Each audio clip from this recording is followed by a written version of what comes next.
কি নাম আপনার? শতাব্দী মণ্ডল। কি উদ্দেশ্য নিয়ে কি করেছেন আপনি? আমি প্রত্যেকবার যেরকম লাউয়ের ওপরে দুর্গা করেছি, জীবন্ত মানুষের ওপরে মা কালী করেছি, তো এইবারও আমি রথযাত্রা উপলক্ষে একটু অন্য কিছু করার চেষ্টা করলাম। তো আগেরবারও যেরকম ভালোবাসা সবার পেয়েছি, তো এইবারও আশা করছি সেরকম কিছু পাবো।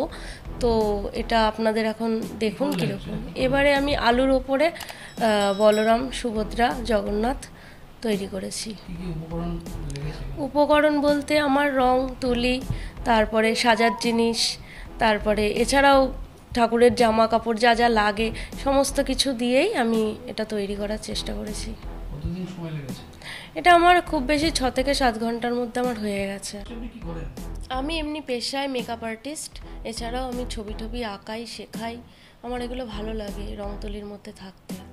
এই যে সারাদিনের সংসার সবকিছু কাজকর্ম সেরে এটা করতে কতটা সময় পান আপনার?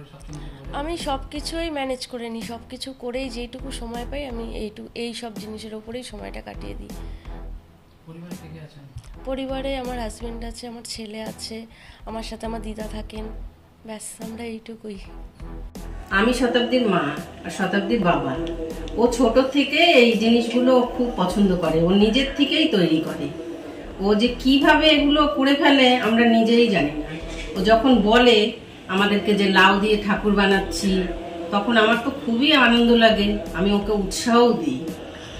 আবার কিভাবে এই আলু দিয়ে ও ঠাকুর বানিয়ে ফেলছে, মানে আমি তো, আমার মাথায় তো এগুলো আসে না, ওর মাথায় যে কিভাবে চলে আসে আমরা নিজেও বুঝতে পারি না। এতে তো আমি খুবই খুশি।